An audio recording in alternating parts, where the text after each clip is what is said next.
Assalamualaikum warahmatullahi wabarakatuh. Alhamdulillah. Wassalatu wassalamu ala rasulillah.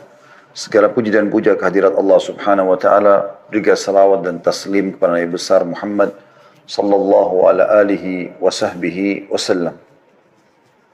Selamat bergabung lagi teman-teman sekalian di medsos kita, di Khalid Basalam Official, baik di Facebook, di Instagram, di YouTube, dan juga teman-teman yang ada di Jerman yang sudah bergabung bersama kita semua insya-Allah. Kita akan coba membahas mengejar Lailatul Qadar. Dan ini tentu ada alasan kenapa tema ini dipilih, karena memang kita sudah masuk di 10 terakhir Ramadan.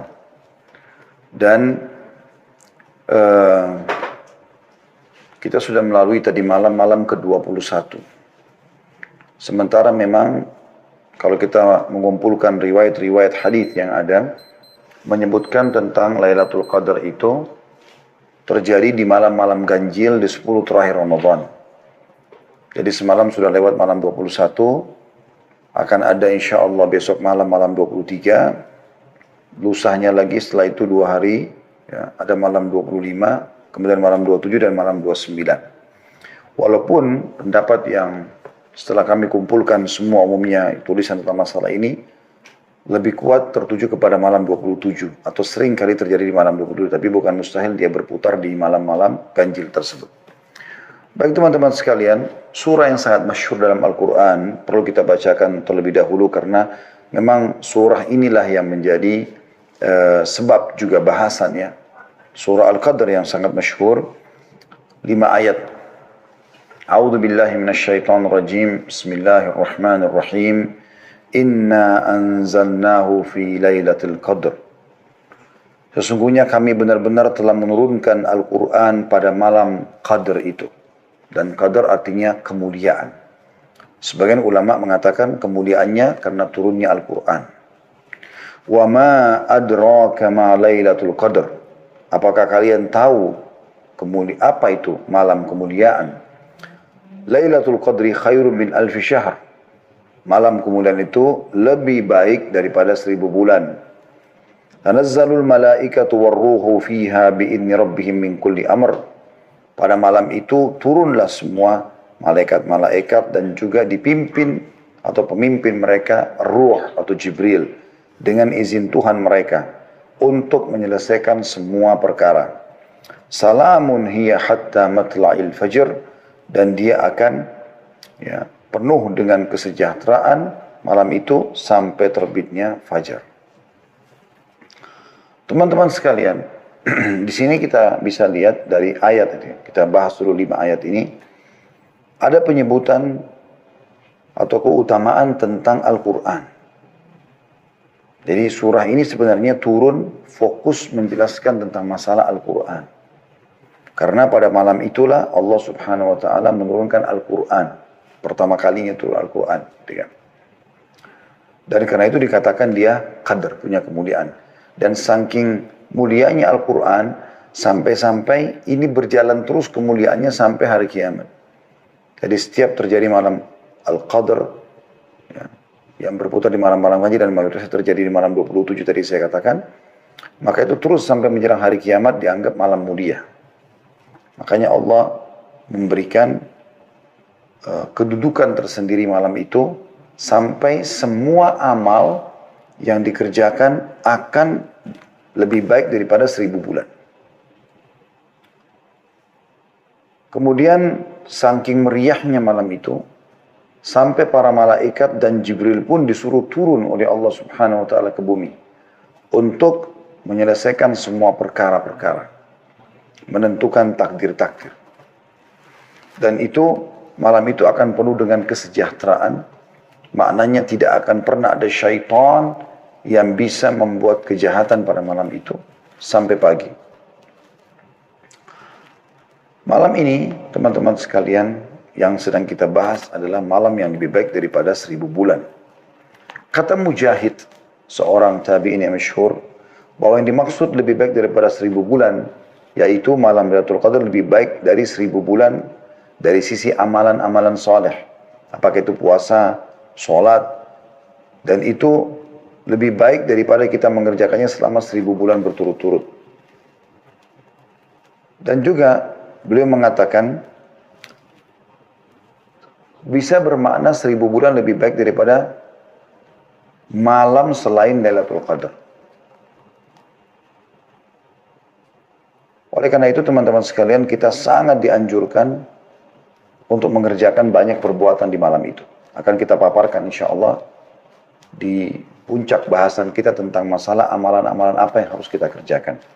Tapi kita harus renungi dulu malam yang sedang kita bahas memang lebih baik daripada 1000 bulan. Maknanya, kalau teman-teman sempat mengucapkan Subhanallah pas Lailatul Qadar, dan saya perlu titik beratkan, kalau seandainya kita masih hidup insya Allah dan semoga Allah panjangkan umur kita, di 10 terakhir Ramadan ini, berarti kita pasti melalui Lailatul Qadar.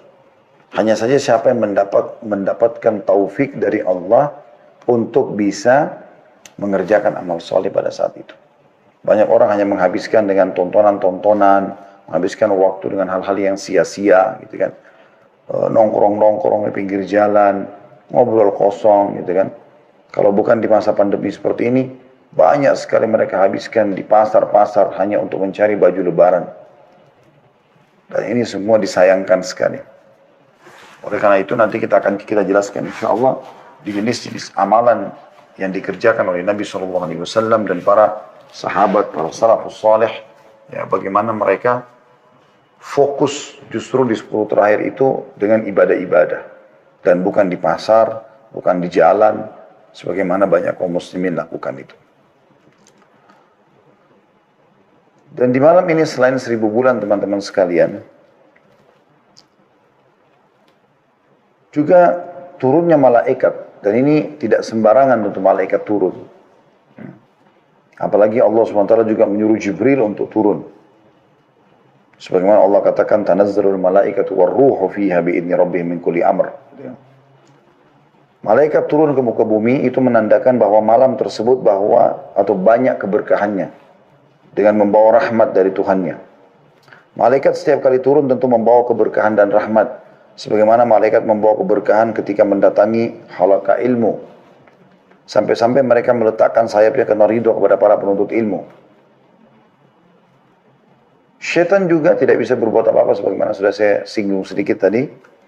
Diambil daripada firman Allah SWT, salamun hiya hatta matla'il fajr. Malam itu adalah malam kesejahteraan sampai terbitnya fajr.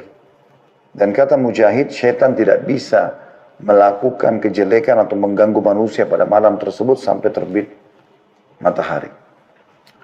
Ini adalah tafsir diambil dari tafsir Al-Quran Al-Azim punya Ibnu Katsir jilid 7 halaman 610. Ibnu Zaid dan juga Qatadah berkata pada malam Lailatul Qadar hanya ada kebaikan saja, tidak akan ada kejelekan sampai terbit fajar. Juga sama disebutkan dalam tafsir Ibnu Katsir jilid 7 halaman 611. Pada malam itu juga, ini malam mulia sekali, Allah Subhanahu wa taala tentukan takdir, ajal dan rezeki. Ibnu Katsir menyebutkan perkataan Qatadah dan ulama lain bahwasanya pada malam Lailatul Qadar diatur berbagai macam urusan. Ketika itu ajal dan berbagai rezeki ditetapkan. Hal itu sesuai atau sejalan dengan firman Allah di ayat lain surah Dukhan ayat 4. Surah Dukhan ayat 4 yang bunyinya A'udzu billahi minasyaitonir rajim fiha yufraqu kullu amrin hakim. Pada malam itulah dijelaskan dan ditetapkan segala urusan yang penuh dengan hikmah. Dan Asy-Syu'bi berkata mengenai tafsir ayat 4 dan ayat 5 surah Al-Qadr, min kulli amr salamun hiya hatta matla'il fajr, bahwa keselamatan dan malaikat datang pada malam tersebut bagi orang-orang yang ada di masjid. Itu berlangsung hingga fajar. Tentu di masa pandemi sekarang nanti kita akan jelaskan pada saat kita jelaskan salah satu amal yang Anda harus lakukan atau dianjurkan lakukan adalah i'tikaf. Tetapi karena kita masa pandemi kita akan menggantikan dengan ibadah di rumah. Tapi kita tidak namakan i'tikaf, karena i'tikaf hanya di masjid saja. As-Sa'di berkata, berbagai hadis yang mutawatir membicarakan tentang keutamaan Lailatul Qadar dan dijelaskan bahwa malam tersebut terdapat di bulan Ramadan. Malam tersebut terdapat di 10 hari terakhir terkhususkan pada malam-malam ganjil. Malam penuh kemuliaan itu tetap terus ada setiap tahunnya hingga hari kiamat. Karena kemuliaan malam tersebut, Nabi SAW melakukan i'tikaf dan memperbanyak ibadah di 10 terakhir Ramadan. Dengan melakukan hal tersebut, beliau berharap bisa menjumpai Lailatul Qadr. Itu tadi gambaran daripada tafsir 5 ayat surah Al-Qadr. Teman-teman sekalian, Allah Subhanahu wa taala memberikan rahmat buat kita umat Muhammad sallallahu alaihi wasallam. Umat-umat sebelum kita umumnya umur mereka panjang-panjang. Misal Nabi Nuh alaihissalam berdakwah di kaumnya itu teman-teman sekalian 950 tahun. Dan tidak mungkin Nabi Nuh berdakwah sementara beliau masih bayi. Umumnya nabi-nabi dinobatkan jadi nabi di umur 40 tahun. Berarti bisa 990 tahun umur Nabi Nuh alaihissalam. 40 tahun masa sebelum kenabian, dan setelah itu ada masa dakwah 950 tahun. Ya. Maka itu umur kurang lebih umat sebelum kita, dan umat-umat yang hidup atau umat yang hidup bersama Nabi Nuh alaihissalam adalah satu generasi. Jadi umatnya bisa ada yang berumur 1000 tahun bahkan lebih. Disebutkan dalam sebuah riwayat atau sebuah athar bahwasanya pernah Nabi Nuh alaihissalam melewati seorang ibu yang menangisi anaknya yang meninggal. Yang menangisi anaknya yang meninggal, gitu ya. Anaknya ini meninggal teman-teman sekalian umur 60 tahun. Anaknya ibu ini. Ini kita bisa ambil gambaran dari riwayat ini bagaimana ya umur mereka sangat panjang. Maka pada saat dia menangis, berkatalah pada saat itu Nabi Nuh alaihissalam, "Kenapa engkau menangis wahai ibu?" Kata dia, "Saya sedih, kesian melihat anak saya umur 60 tahun meninggal. Dia belum merasakan dunia." Jadi umur 60 tahun bagi mereka itu kayak masih 6 tahun kalau kita. Kata Nabi Nuh alaihissalam, "Jangan kau bersedih hai ibu. Karena sungguhnya akan datang nanti umat di akhir zaman," ya kita ini. Umur orang tertua di antara mereka adalah umur seperti anakmu ini. Artinya mereka akan dianggap tua kalau sudah umur 60 tahun. Sementara anakmu ini 60 tahun kau anggap masih sangat kecil. Maka kata ibu tersebut, "Wahai Nabi Allah, kalau seandainya aku hidup di zaman dan dikasih umur oleh Allah SWT cuma 60 tahun, aku akan gunakan semuanya sujud selama 60 tahun itu."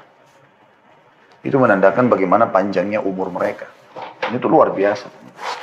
Bagaimana umur mereka sangat panjang. Umur mereka sangat panjang. Nah, sekarang pertanyaan sederhana. Bagaimana caranya kita mengimbangi umur mereka, amal-amal mereka. Jadi misalnya kalau ada di antara umat Nabi Nuh alaihissalam saja yang beribadah selama 300 tahun saja. Umur kita kan dibatasi. Bukankah Nabi SAW bersabda, ya, umur umatku antara 60 sampai 70 dan sangat sedikit yang melampaui itu.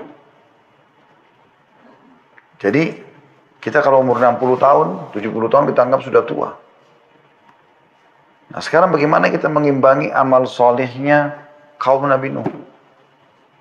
Allah Subhanahu wa taala mudahkan untuk umat ini agar kita mendapatkan ekstra pahala, tambahan lebih. Dengan adanya keutamaan yang diberikan di beberapa tempat kalau kita beribadah, kayak kasus kita ibadah di Masjid Haram Mekah 100.000 kali lipat pahala sholatnya, Masjid Nabawi 1000 misalnya, ya. Dan juga adanya Lailatul Qadr. Dan makna teman-teman sekalian lebih baik daripada 1000 bulan, artinya 1000 bulan itu kalau kita hitung kurang lebih tepatnya 84 tahun plus 3 bulan. Artinya sama ibadah apapun yang kita kerjakan di waktu itu dengan 83 tahun plus 4 bulan. Contoh, teman-teman mengatakan subhanallah, pas Lailatul Qadar. pahalanya sama dengan subhanallah diucapkan selama 83, 4 bulan. Atau 1000 bulan. Dia mengatakan astagfirullah sama dengan astagfirullah selama 1000 bulan. Dia sedekah, ya, misalnya dengan sebagian hartanya. Maka dia sama dengan bersedekah misalnya 1 juta rupiah. Sama dengan dia bersedekah 1 juta rupiah itu selama 83 tahun plus 4 bulan. Dia membuka puasakan orang. Dia bakti sama orang tua. Dia jenguk orang sakit. Apa saja. Dia membantu orang susah. Menghilangkan kesedihannya, bisa menghiburnya. Dan segala macam hal yang dia kerjakan. Kalau di Lailatul Qadar, maka semuanya tentu akan dilipat gandakan sama dengan 1000 bulan. Anda bisa bayangkan itu. Sebagian ulama mengatakan, malam itu mulai diambil atau terhitung dari awal malam datang. Yaitu habis maghrib. Karena sudah mulai gelap. Biasanya orang sudah membahasakan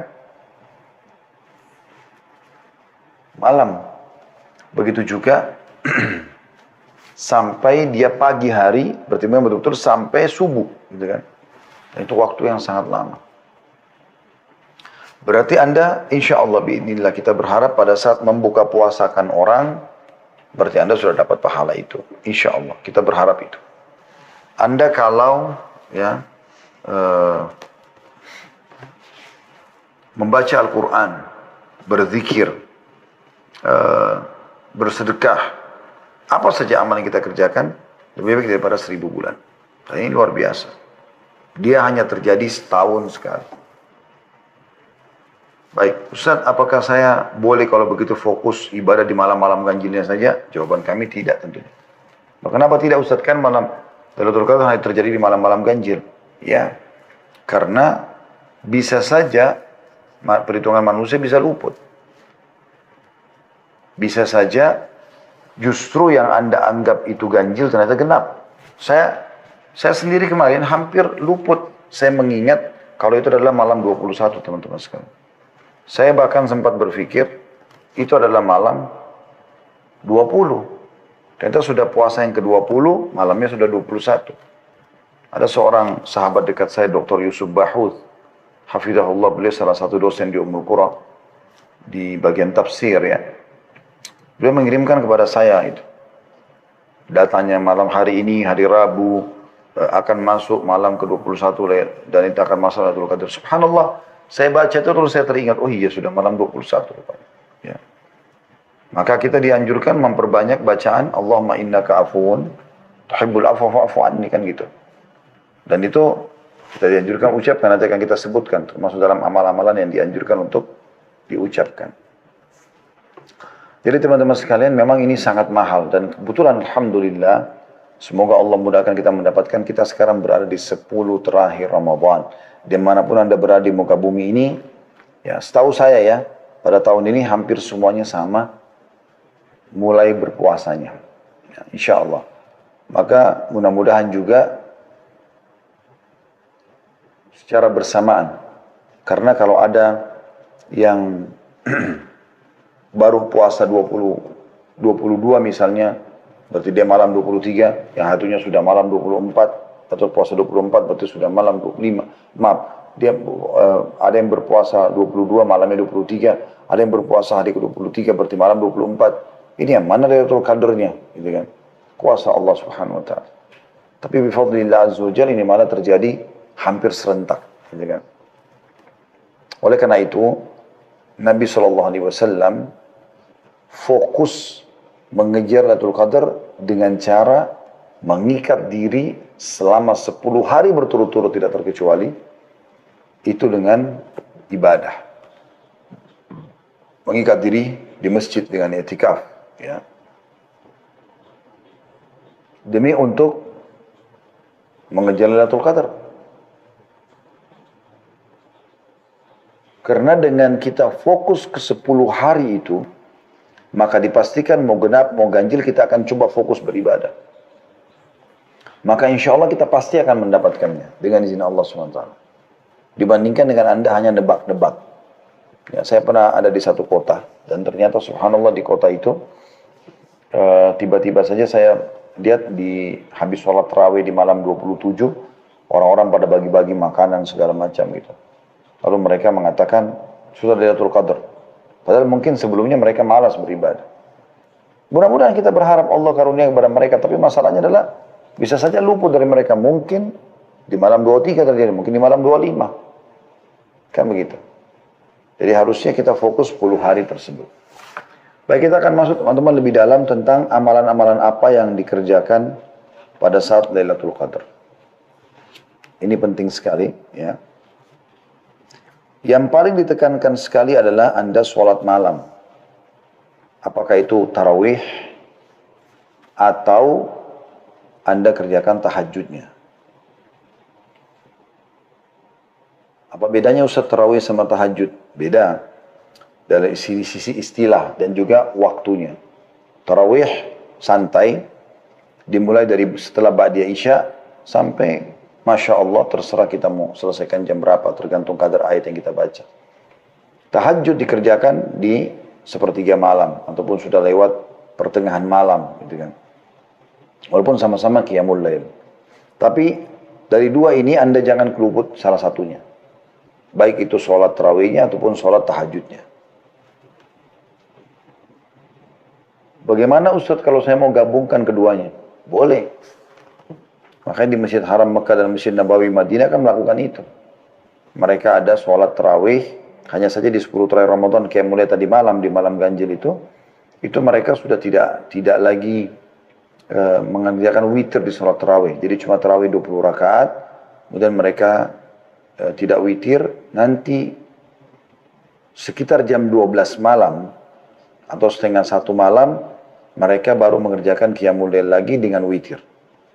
Jadi kurang lebih jam setengah 1. Mereka kerjakan kadang-kadang 11 rakaat sampai 13 rakaat. Seperti itulah. Dan ini teman-teman kalau mau dapat keutamaannya, terutama dengan pembersihan dosa-dosa seluruhnya tidak terkecuali, Anda harus penuhi syaratnya 2. Sabda Nabi SAW yang masyhur dalam hadits Bukhari Muslim, "Man qama Ramadhana imanan wahtisaba, ghufira lahu ma taqaddama min dhanbi." Barang siapa yang mendirikan malam Ramadan karena keimanan dan mengharapkan pahalanya, dibersihkan dosa-dosa yang telah lalu. Dan di Lailatul Qadar lebih ditekankan lagi, karena kata Nabi SAW, "Man qama Lailatul Qadri imanan wa ihtisaba, ghufira lahu ma taqaddama min dhanbi."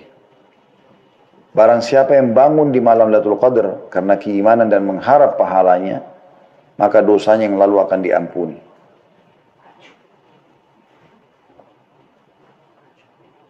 Sebagian ulama menghubungkan antara seseorang mendapatkan Lailatul Qadar dengan niat ikhlasnya. Kapan dari awal dia berharap sekali Allah berikan Lailatul Qadar, maka Allah akan mudahkan. Imam Nawawi rahimahullah berkata, aku sangat menunggu Lailatul Qadar dan satu waktu aku lagi tertidur di malam ganjil. Dan kebetulan atap rumahku terdiri dari pelapa-pelapa kurma, jadi ada celah-celahnya. Gitu kan. Dan saat aku lagi tidur, ada cahaya bulan yang sangat terang menerpa wajahku, dan aku pun melihat ke lubang dan aku lihat bulan sangat terang. Maka aku pun bangun untuk mengerjakan sholat malam, dan aku yakin itu adalah malam Lailatul Qadar. Rasulullah SAW senantiasa mencari malam Lailatul Qadar dan memerintahkan sahabat untuk mencarinya. Beliau membangunkan keluarganya pada malam 10 terakhir dengan harapan mendapat malam Lailatul Qadar. Dalam Musnad Imam Ahmad dari Ubadah radhiyallahu anhu, bahwasanya Rasulullah SAW bersabda, "Man qama ibtigha'aha thumma waqa'at lahu, ghufira lahu ma taqaddama min dhanbihi wa ma ta'akhkhar." Ini hadis mulia sekali. Sayangnya jarang disampaikan gitu ya. Kebanyakan hadis tadi yang sudah kita baca awal. Hadis ini bunyinya, barang siapa yang bangun sebagai usaha untuk mendapatkan malam Lailatul Qadar, lalu ia benar-benar mendapatkannya, niscaya akan diampuni dosa-dosanya yang lalu dan yang akan datang. Ini luar biasa. Satu malam ini mulia benar. Jadi dosa-dosa belum kita kerjakan sudah dimaafkan oleh Allah SWT. Imam An-Nasai meriwayatkan seperti itu. Al-Hafidh Ibn Hajar berkata, sanadnya sesuai dengan syarat sahih. Ya. Jadi kalau tadi yang pertama kita bacakan itu, siapa yang mendirikan malam Lailatul Qadar karena keimanan dan mengharapkan pahala, dibersihkan dosa yang telah lalu. Yang lalu saja yang telah dia lakukan. Kalau ini tidak, hadis ini sahih juga, siapa yang mengejar Lailatul Qadar, sengaja memang mau target nih. Kayak sekarang kita bahas ini kan mengejar Lailatul Qadar itu tujuannya. Jadi hadis ini tujuan ini adalah sebab judul gitu kan. Barang siapa yang mengejar Lailatul Qadar dan betul-betul mendapatkannya,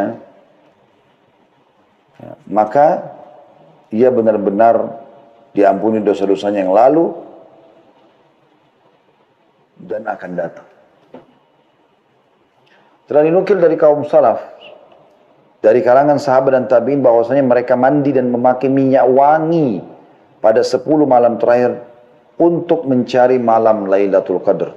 Malam yang telah dimuliakan dan diangkat derajatnya oleh Allah SWT. Jadi mereka bahkan sampai pada tingkat mengemas malam itu dengan baik, pakai baju yang paling bagus, baju baru, minyak wangi terbaik hanya untuk menyambut Lailatul Qadar. Supaya mereka menghadap kepada Allah SWT dalam kondisi sempurna. Seperti itulah. Jadi orang-orang yang suka nyanyiakan waktunya, umurnya, kejar apa yang terluput dalam hidupmu dengan Lailatul Qadar. Ya. Sebab malam ini adalah pengganti umur. Belum tentu umur kita sampai 1000 bulan. Dan insya Allah mudah-mudahan lebih dari itu. Tetapi permasalahannya, banyak orang yang tidak sampai ke situ. Memang umurnya sudah dipatok oleh Nabi SAW antara 60 sampai 70. Adapun lebih sangat sedikit. Maka dia seperti pengganti umur kita semuanya dengan beramal saleh pada saat itu. Taubat pun seperti taubat 1000 bulan. Barang siapa yang tidak mendapat kebaikan pada malam itu, niscaya mereka manusia yang paling rugi. Dan malam ini sekali lagi berjalan untuk datang di 10 akhir Ramadan dan lebih banyak terjadi di malam-malam ganjil. Berdasarkan hadis dan sering kali terjadi di malam 27. Tapi tidak harus dipatok di situ ya. Berdasarkan riwayat Muslim dari Ubay bin Ka'ab radhiyallahu anhu bahwasanya ia berkata, demi Allah sungguh aku mengetahui datangnya malam itu. Yaitu pada malam yang Rasulullah SAW memerintahkan kami untuk menghidupkannya. Tepatnya pada malam ke-27. Sampai-sampai Ubay radhiyallahu anhu bersumpah untuk hal itu. Beliau berkata, aku dapat mengenalnya melalui tanda-tanda dan alamat yang diberitakan Rasulullah SAW kepada kami. Yaitu matahari terbit tanpa cahaya yang menyilaukan pada pagi harinya. Jadi ini Ubay bin Ka'ab kata sebagian ulama kemungkinan coba menjelaskan ya, tentang kondisi beliau pada saat itu. Jadi beliau memang disuruh Nabi SAW untuk mengerjakan ibadah dengan para sahabat dan pas malam 27. Maka beliau berpatokan itu adalah malam Lailatul Qadar. Walaupun secara umum pendapat ulama mengatakan berputar di seluruh malam-malam ganjil.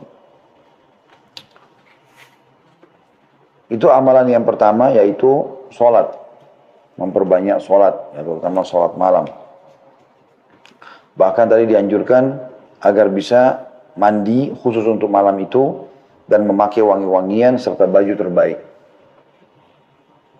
Yang kedua, kita banyak mengucapkan doa yang diajarkan Nabi SAW kepada istrinya yang dicintai kekasih Nabi SAW, Aisyah radhiyallahu anha. Beliau berkata, wahai Rasulullah, apa yang akan aku baca bila bertepatan pada malam itu, Lailatul Qadar? Maka kata Nabi SAW, ucapkanlah, Allahumma innaka afuwun tuhibbul afwa fa'fu anni. Ya Allah, sungguhnya Engkau maha pemberi ampunan dan menyukai orang yang memohon ampun, maka ampunilah aku. Ampunilah aku. Ya. Ini termasuk adalah hal yang luar biasa. Ya. Bagaimana ucapan ini adalah ucapan yang memberikan makna yang sangat dalam kalau seseorang itu berusaha tentunya semaksimal mungkin agar dia bisa mendapatkan pengampunan. Karena sekali Anda mohon ampun kepada Allah SWT pada malam itu, seakan-akan Anda memohon ampun kepada Allah dari sisi pahala dan juga ijabahnya 1000 bulan atau 83 tahun plus 4 bulan. Ini termasuk dalam doa-doa yang baik teman-teman dan zikir. Dan ini juga termasuk amalan yang harusnya selalu dijaga. Ya. Apalagi kalau Anda mengejarnya di sepertiga malam terakhir ya. 3 atau 2-3 jam. Nah, 4 jam lah sebelum subuh. Anda fokus di situ. Maka insya Allah memperbanyak istighfar untuk mendapatkan fadilah atau keutamaan dalam ayat dikatakan wabil ashari hum yastaghfirun. Mereka selalu beristighfar di waktu-waktu sahur atau waktu menjelang subuh. Doa mustajab karena sepertiga malam Allah turun ke langit bumi. Ya, kemudian juga minta agar diberikan takdir baik, ya, kebaikan-kebaikan semua karena memang pada malam itu semua perkara ditentukan atau ditakdirkan oleh Allah Subhanahu wa taala. Yang ketiga teman-teman yang Anda lakukan adalah i'tikaf. Ya, i'tikaf. Mungkin Anda mengatakan, Ustaz, untuk apa bahas i'tikaf? Karena kita sekarang pandemi nggak bisa ke masjid. Ya kan hukum ini berlaku sampai hari kiamat. Pandemi akan berlalu insya Allah. Tetapi permasalahannya adalah sekarang ada hukum syar'i yang harus kita tahu. Untuk mengejar Lailatul Qadar, maka Nabi SAW melakukan perbuatan ini. Yaitu beriktikaf. Dan dikatakan dalam sebuah riwayat Bukhari, Rasulullah SAW biasa beriktikaf selama 10 hari setiap bulan Ramadan. Pada tahun beliau wafat, beliau beriktikaf selama 20 hari. Iktikaf adalah sebuah ibadah yang terkumpul padanya berbagai jenis ibadah lainnya, berupa tilawah Al-Quran, sholat, zikir, dan doa. Dan semua dikerjakan di masjid. Orang yang belum pernah iktikaf menggambarkannya sebagai ibadah yang berat dan sulit. Padahal iktikaf sangatlah mudah bagi orang-orang yang memang mengikhlaskan niatnya dan memang ingin mengejar rahmat Tuhannya. Iktikaf ini sangat dianjurkan di 10 terakhir Ramadan. Bagi laki-laki dan bagi perempuan, ya, ditekankan untuk menghindari, tapi dibolehkan hukumnya. Lebih baik mereka fokus di rumah. Karena ummahatil mu'minin, radhiyallahu anhunna, beriktikaf setelah wafatnya Nabi SAW. Tapi selama ada suami mereka, maka mereka justru di rumah. Dan Nabi SAW pada saat itu beriktikaf di masjid. Dan beliau selalu lakukan iktikaf ini 10 hari terakhir di akhir Ramadan untuk mengejar Lailatul Qadar, dan di tahun terakhir beliau hidup, beliau kerjakan selama 20 hari. Iktikaf sendiri dari segi etimologi adalah menetapi sesuatu dan mengikat diri kepadanya.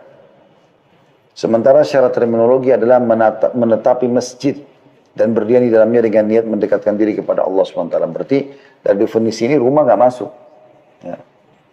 Rumah nggak bisa kita katakan saya beriktikaf di rumah, kan sekarang pandemi nggak bisa. Ini hanya berlaku di masjid. Tetapi insya Allah, bila Anda memang sudah biasa melakukannya, sebagaimana hadis Nabi SAW yang sudah masyhur, atau kama qala Nabi SAW, siapa yang terbiasa mengerjakan sebuah ibadah, maka akan dicatatkan baginya pahala lengkap pada saat dia punya udzur. Gitu ya.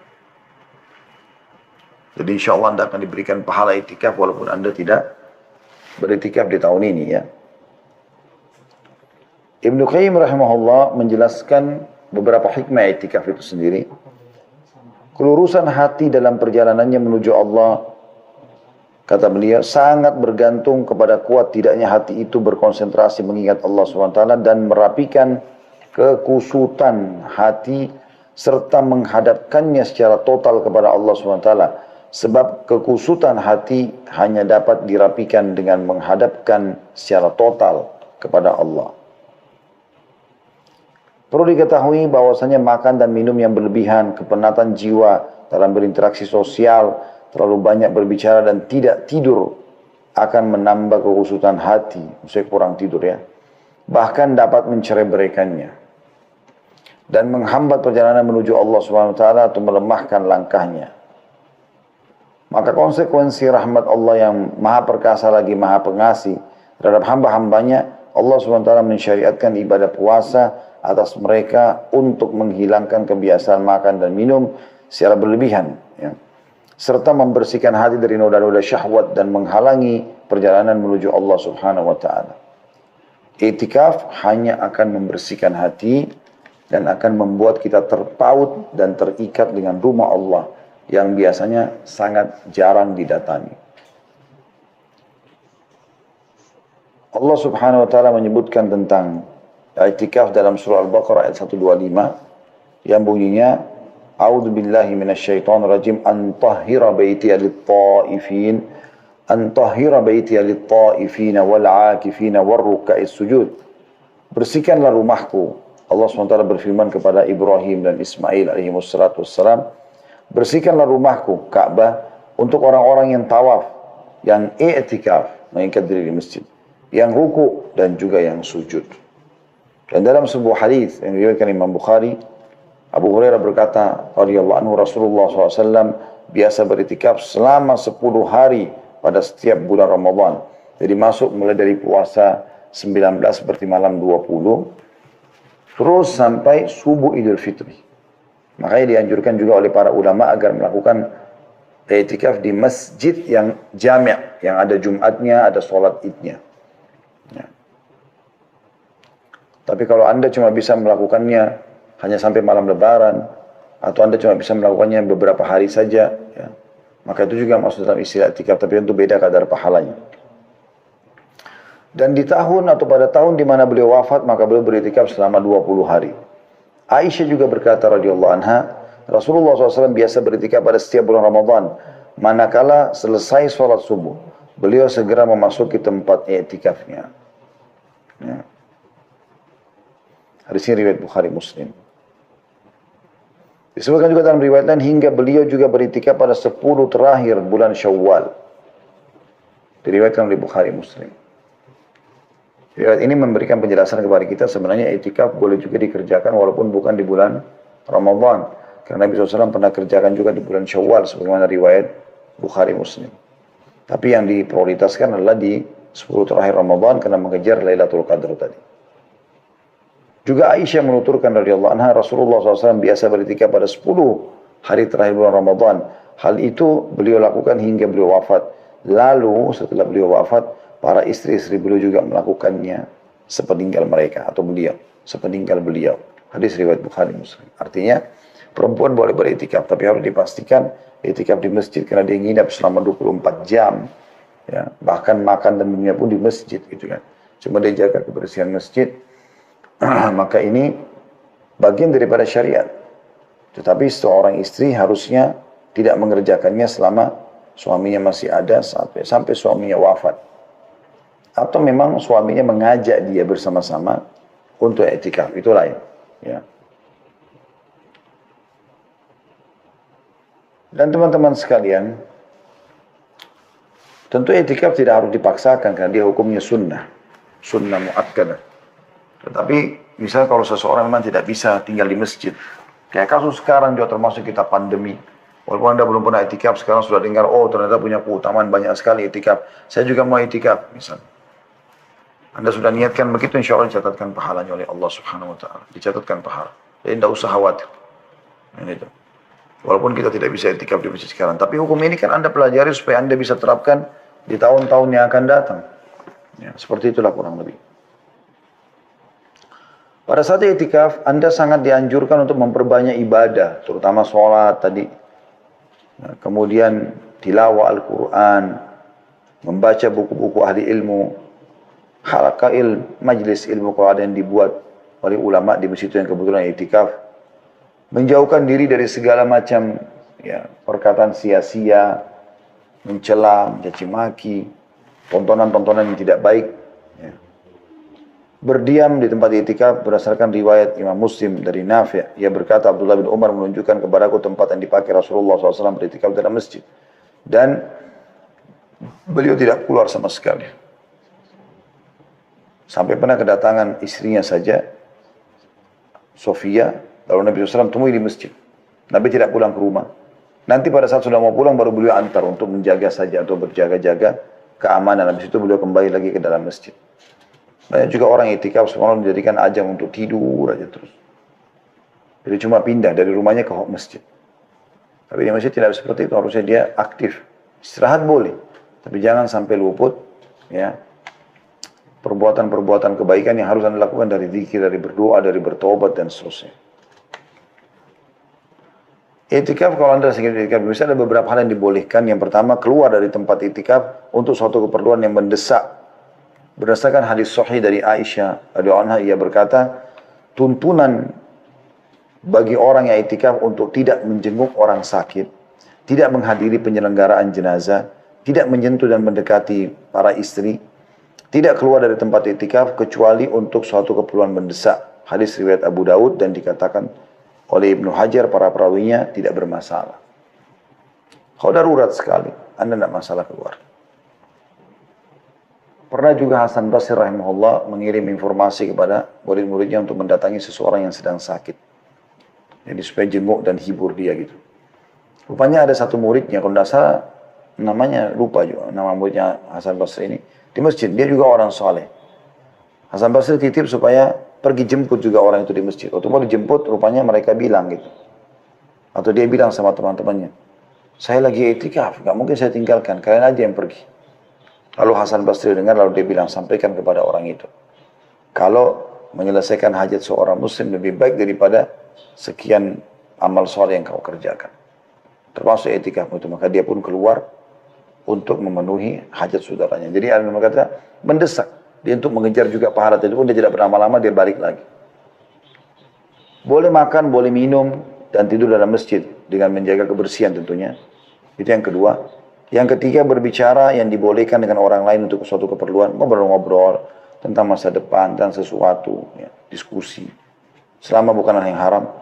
Yang keempat, merapikan rambut, memotong kuku, membersihkan badan, mandi, kamar mandi boleh, pakai sabun, sampo segala macam. Mengenakan pakaian bagus dan memakai minyak wangi.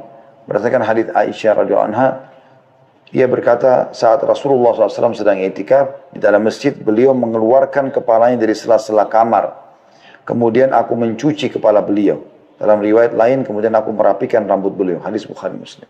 Jadi, dulu rumah Nabi SAW, rumah Aisyah, yang Aisyah tempati rumah Nabi SAW tentunya, dengan masjid itu kayak satu tembok.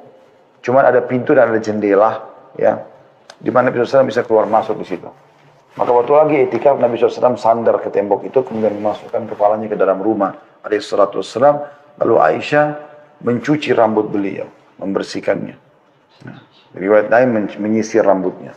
Berarti kan memang tetap harus menjaga kebersihan, bukan berarti kita tinggal di masjid lalu tidak mandi, tidak bersihin badan, tidak ganti baju. Ya. Boleh juga kalau ada istri yang menjenguk, datang atau anak-anak diantar pulang. Kalau dikhawatirkan ada bahaya yang akan menimpa mereka. Sebagaimana pernah terjadi waktu Sofia mengunjungi Nabi SAW, maka beliau pun mengantar pulang Sofia. Hadis yang masyhur, hadis Bukhari Muslim. Pada saat Nabi SAW sedang mengantar Sofia pulang, lalu ada dua orang Ansar tergesa-gesa melangkahkan kakinya, ya seakan-akan mengejar Nabi SAW, gitu kan? Nah pada saat mendekat, Nabi SAW mengatakan ala rizki kuma, pelan-pelan aja. Inna Sofia binti Huyai. Ini yang bersama saya Sofia binti Huyai, ini istri saya. Maka mereka mengatakan maha suci Allah ya Rasulullah. Maksudnya kami nggak akan berpikir macam-macam, kata Nabi SAW. Hati-hatilah, karena syaitan mengalir, ya, di dalam tubuh manusia sebagaimana mengalirnya darah atau mengalir di aliran darah manusia. Dan bisa saja membuat kalian nanti sangka buruk. Tapi sikap Nabi SAW di sini, ya, itu mengantar pulang istrinya dibolehkan. Kemudian sebagian ulama juga menyebutkan tentang perkara-perkara yang dimakruhkan bagi orang itikaf, yaitu jual beli. Tapi tidak haram di sini. Asal dia jangan di dalam kotak masjid yang dipakai sholat, tapi mungkin di terasnya, ya. Kemudian berbicara yang mendatangkan dosa dan juga diam dan tidak berbicara sama sekali dengan meyakini bahwasanya diam itu ibadah. Nah, ini keliru. Tapi aja dia ngomong, ngobrol segala macam beraktivitas seperti biasa. Jadi orang itikaf juga bukan penjara, tapi tempat untuk dia menikmati hidupnya tapi dalam kebaikan gitu. Nah, ini tentu saya ambil dari buku Risalah Puasa Nabi Syekh Muhammad bin Shalih Al-Munajjid dan Syekh Abdullah Saleh, ya. Nah, ini buku ini saya bedah atau saya ambil khusus masalah itikafnya. Itu ada disebutkan di halaman 33 tentang masalah jual beli, ya, yang dianggap makruh di sini ditulis oleh atau dinukil dari para ulama. Kemudian perkara-perkara yang membatalkan itikaf juga ada. Yang pertama, keluar dari masjid dengan sengaja tanpa keperluan, sekalipun hanya sekali, dianggap itikafnya batal. Kalau dia masuk lagi berarti dia kayak itikaf baru gitu. Yang kedua, bersetubuh. Kalau dia pulang ke rumahnya dia biologi sama istrinya, maka dianggap batal itikafnya. Yang ketiga, gila dan mabuk. Yang keempat, haid dan nifas bagi kaum wanita, kalaupun dia itikaf, disebabkan hilangnya syarat bersuci, maka dia harus keluar dari masjid. Yang kelima, murtad. Ya. Ini berarti sudah tidak ada lagi itikaf bagi dia. Kalau waktu memasuki itikaf dan waktu keluar, bila seseorang memasuki masjid dan berniat untuk taqarrub ilallah atau mendekatkan diri kepada Allah Subhanahu wa taala, maka ia telah terhitung beritikaf hingga keluar dari masjid. Apabila ia meniatkan beritikaf pada 10 terakhir bulan Ramadan, hendaklah ia memasuki tempat i'tikaf sebelum matahari terbenam menjelang malam ke-21. Ya. Tadi saya keliru, saya luruskan. Tadi saya sempat bilang puasa ke-19 malam ke-20 ya. Tapi di sini disebutkan puasa ke-20 berarti malam ke-21 berarti kemarin ya. Dan meninggalkan tempat i'tikaf pada hari terakhir bulan Ramadan setelah matahari terbenam di malam lebarannya. Tapi ada juga yang mengatakan keluarnya di Idul Fitri itu lebih afdal. Jadi dia pagi hari habis subuh Idul Fitri atau sebelum subuh dia sudah mandi, dia sudah pakai baju bersih, subuh lalu dia tunggu sampai sholat Idul Fitri kemudian baru dia pulang. Ada beberapa catatan penting yang disebutkan oleh para ulama. Yang pertama, bagi yang membatalkan i'tikaf sunnah yang telah ia lakukan, hendaklah menggantinya pada hari lain. Berdasarkan amalan Rasulullah SAW yang mengganti i'tikaf bulan Ramadan pada bulan Syawal. Sebagaimana yang telah disebutkan pada hadits Aisyah baru lalu ya. Atau baru tadi sudah disebutkan. Sementara bagi yang membatalkan nazar i'tikaf yang tengah dilakukannya, maka ia wajib menggantinya. Jadi kalau dia i'tikaf sunnah, maka sunnah juga dia menggantikan di bulan lain. Kalau itu adalah nazar, misalnya kalau saya sembuh penyakit saya mau ya i'tikaf di masjid 3 hari, maka ini dia harus melakukan. Kalau dia tidak bisa, dia masih sakit misalnya, maka dia wajib melakukan di hari lain. Tapi kalau sunnah, maka sunnah juga dikerjakan atau digantikan di hari lain. Itu yang pertama. Yang kedua, kaum wanita boleh beriktikaf di dalam masjid jika terjaga dari fitnah dan diizinkan oleh suaminya jika bersuami ya, orang tuanya, ayahnya kalau belum menikah. Jika ia beriktikaf tanpa izin suaminya, maka ia boleh diusir dari masjid tanpa ada perbedaan pendapat dalam masalah ini. Demikian dituturkan oleh An-Nawawi. Karena dia melanggar, dia nusyud, nggak boleh. Hukum-hukum yang berkaitan dengan i'tikaf bagi kaum lelaki juga berlaku bagi kaum wanita. Hanya saja i'tikaf kaum wanita otomatis batal jika mereka haid. Dan mereka boleh melanjutkannya jika sudah suci. Kalau masih pas 10 terakhir Ramadan ya. Dan hendaknya kaum wanita menirai tempat i'tikafnya dengan kemah dan memilih tempat yang tidak dipakai untuk sholat bagi kaum pria. Selanjutnya yang ketiga, barang siapa yang bernadar beriktikaf di Masjidil Haram, Mekah, ia tidak boleh menunaikannya di masjid lain. Kalau misalnya dia nazar, dia mengatakan, saya kalau sembuh dari penyakit, saya mau i'tikaf 2 hari di Masjid Haram Mekah. Lalu sembuh betul, dia nggak boleh ganti masjid lain. Karena Masjid Haram lebih mulia daripada masjid yang lain, tidak bisa diganti. Jika ia bernazar beriktikaf di Masjid Nabawi, ia wajib menunaikannya di Masjid Nabawi. Atau boleh di Masjidil Haram. Kenapa? Karena Masjid Haram lebih mulia daripada Masjid Nabawi. Maksudnya lebih banyak pahalanya. Jika ia bernadar beriktikaf di Masjid Aqsa, maka ia boleh menunaikannya di salah satu dari 3 masjid. Masjid Haram Mekah, Masjid Nabawi atau Masjid Aqsa. Karena Masjid Aqsa keutamanya lebih di bawah lagi dari 2 masjid tadi. Sementara bagi yang bernadar beriktikaf di selain 3 masjid tersebut dan tidak menentukan masjid tertentu, ia boleh menunaikannya di masjid mana saja. Tapi ini nazar ya. Karena nazar kan hukumnya wajib ditunaikan. Misalnya tadi saya kasih contoh, kalau saya sembuh penyakit, saya akan i'tikaf 2 hari di masjid ini dan itu. Misalnya. Sebab Allah SWT tidak menjadikan tempat tertentu untuk melakukan ibadah dan juga semua masjid sama saja keutamanya kecuali 3 masjid tersebut. Jadi kalau misalnya kita mengatakan saja kalau saya sembuh saya mau i'tikaf di masjid 3 hari. Dia tidak sebutkan masjidnya, maka di sini masjid manapun boleh dilakukan. Kata Syekh Muhammad di sini, wahai saudaraku, segeralah menghidupkan sunnah Nabi ini dan memasyarakatkannya di tengah-tengah keluarga, kerabat dekat, saudara-saudara dan teman-temanmu, serta di tengah masyarakatmu. Semoga Allah SWT menuliskan pahala bagimu dan pahala bagi orang-orang yang mengamalkannya. Dalam sebuah riwayat At-Tirmidzi, dan dinyatakan hasan olehnya, dari Kathir bin Abdullah, dari kakeknya bahwa Rasulullah SAW berkata kepada Bilal bin Harith, ketahuilah, ia bertanya, wahai Rasulullah, apa yang harus ku ketahui? Rasulullah SAW bersabda, man ahya sunnatan min sunnati qad umitat ba'di kana lahu minal ajri mithla man amila biha ghaira an yunqasa min ujurihim syai'a. Barang siapa yang menghidupkan salah satu sunnahku yang telah diabaikan, maka ia akan memperoleh pahala seperti orang yang mengerjakannya tanpa dikurangi dari pahala mereka sedikit pun. Di sisi lain, beberapa faedah yang dapat dipetik dari sunnah itikaf adalah pembinaan jiwa dan melatihnya dalam mengerjakan ketaatan. Hal ini sangat dibutuhkan oleh kaum muslimin, terutama secara khusus da'i.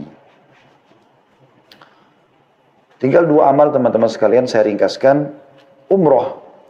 Umroh secara umum di bulan Ramadan besar sekali pahalanya. Karena kata Nabi SAW dalam hadis Bukhari Muslim, Umratun fi Ramadan ta'dilu hajjah.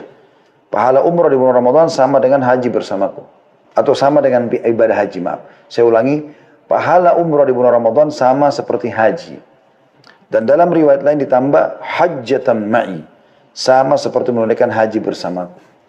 Tentu sekarang subhanallah masa pandemi lagi ditutup ya. Tapi kan ini baru sekarang. Saya pun setelah 45 tahun melalui hidup ini. Seingat saya dari saya balik mungkin ya. Yang saya mulai kenal Masjidil Haram. Setahu saya belum pernah ada halangan seperti ini. Ya, ini baru terjadi di masa kita lah istilahnya. Maka insya Allah tahun-tahun depan, Anda kalau bisa umroh cuma sekali seumur hidup, umrohnya di bulan Ramadan. Kalau bisa 2 kali setahun, maka satunya bulan Ramadan. Intinya kalau bisa berapa kali pun dalam setahun Ramadan jangan sampai luput. Ya, usahakan ini. Terutama kalau kita hubungkan dengan bahasan kita di malam Lailatul Qadar. Atau di malam ganjil. Makanya kita temukan di malam 27 itu luar biasa penuhnya. Penuhnya luar biasa Masjidil Haram itu. Ya. Luar biasa penuhnya, mengalahkan haji bahkan, gitu kan? Karena banyaknya orang yang mengenal atau mengejar Lailatul Qadar ini. Yang terakhir teman-teman sekalian yang kami tekankan adalah membaca Al-Quran. Membaca Al-Quran, karena ini memang baca Al-Quran mungkin kita sudah tahu semuanya, tapi sayangnya masih sangat sedikit orang yang memikirkannya. Al-Quran teman-teman sekalian bukan karangan seseorang, tetapi dia adalah kalamullah. Bulan Ramadan adalah bulan Al-Quran. Dan Lailatul Qadar, malam turunnya Al-Quran. Ini poin yang sangat penting. Kita semua dianjurkan memperbanyak membaca Al-Quran, mengkhatamnya. Di antara salafus soleh ada yang menyibukkan diri dengan hal-hal yang berkaitan dengan Al-Quran, mulai membaca, mempelajari, dan mentadaburinya. Bahkan malaikat Jibril alaihissalam memperdengarkan Al-Quran setiap malam kepada Rasulullah SAW di bulan Ramadan.